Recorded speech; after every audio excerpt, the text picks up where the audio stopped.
पाठ नबी हग्गै का ग्रंथ अध्याय 2 पद संख्या 1 से 10 तक। 7वें महीने के 21वें दिन नबी हग्गै को प्रभु की यह वाणी सुनाई पड़ी।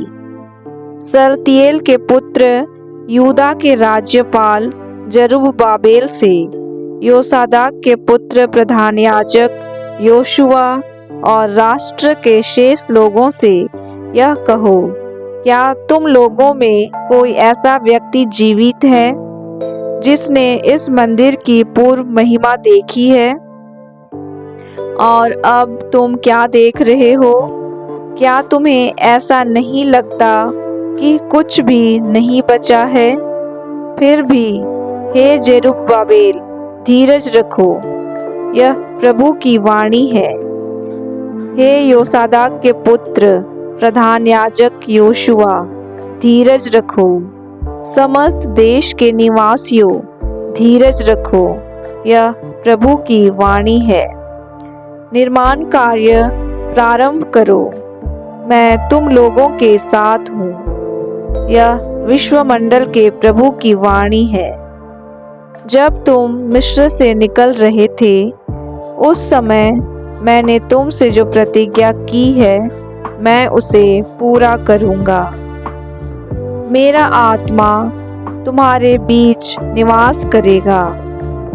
मत डरो, क्योंकि विश्वमंडल का प्रभु यह कहता है, मैं थोड़े समय बाद आकाश और पृथ्वी को, जल और थल को हिलाऊंगा। मैं सभी राष्ट्रों को हिला दूंगा। तब सब राष्ट्रों की संपत्ति यहाँ आएगी और मैं इस मंदिर को वैभव से भर दूंगा।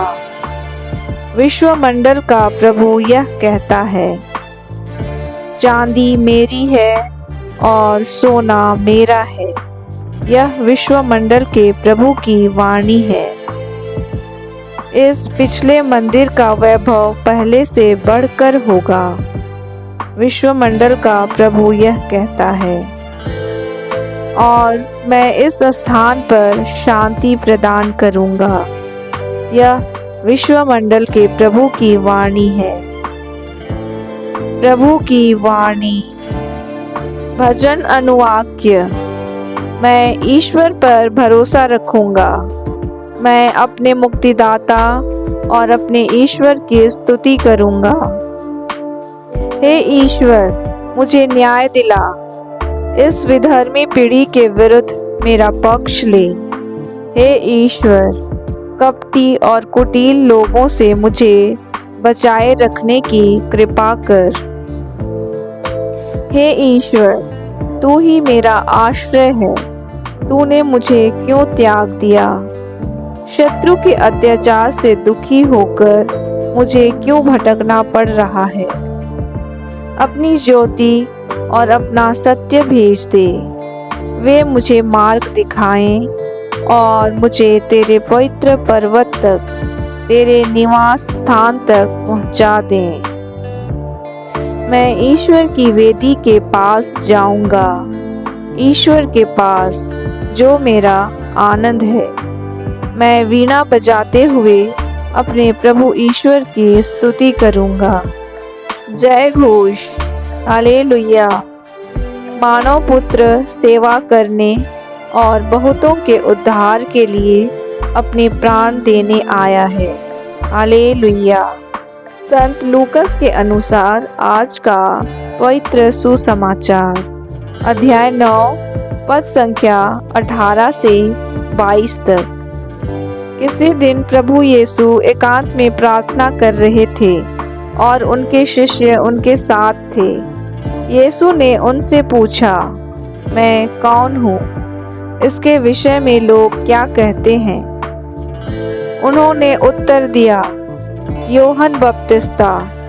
कुछ लोग कहते हैं एलियस और कुछ लोग कहते हैं प्राचीन नबियों में से कोई पुनर्जीवित हो गया है। यीशु ने उनसे कहा, और तुम क्या कहते हो कि मैं कौन हूँ? पेतरुस ने उत्तर दिया, ईश्वर के मसीह। उन्होंने अपने शिष्यों को कड़ी चेतावनी दी कि वे यह बात किसी को भी नहीं बताएं। उन्होंने अपने शिष्यों से कहा, मानव पुत्र को बहुत दुख उठाना होगा। नेताओं, महायाजकों और शास्त्रियों द्वारा ठुकराया जाना, मार डाला जाना और तीसरे दिन जी उठना होगा। प्रभु का पवित्र सुसमाचार। मनन चिंतन। आज प्रभु यीशु अपने शिष्यों से एक गहरा और व्यक्तिगत प्रश्न पूछते हैं। लोग क्या कहते हैं कि मैं कौन हूँ? और फिर सीधे उनसे पूछते हैं, पर तुम क्या कहते हो कि मैं कौन हूँ? यह केवल प्रेरितों के लिए ही नहीं, बल्कि हर युग के ख्रिस्तियों के लिए एक निर्णायक प्रश्न है। संत पेतरुस साहसपूर्वक घोषणा करते हैं, आप ही ईश्वर के मसीह हैं। यह घोषणा विश्वास की नींव है, लेकिन प्रभु यीशु तुरंत स्पष्ट करते हैं कि यह मसीह सांसारिक महिमा और सत्ता से नहीं, बल्कि दुख, अस्वीकृति और क्रूस के मार्ग से होकर आएगा। मसीह का मार्ग बलिदान का मार्ग है और उसके अनुयायी भी इसी मार्ग पर चलने के लिए बुलाए गए हैं। हमारे जीवन में भी यही चुनौती है।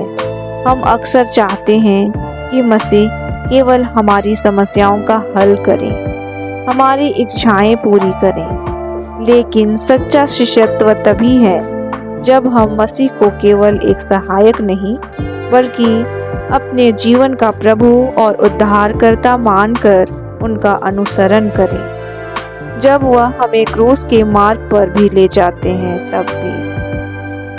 संत पेतरुस की घोषणा हमें प्रेरित करता है, लेकिन साथ ही उनकी कमजोरी भी हमें याद दिलाती है कि विश्वास एक यात्रा है।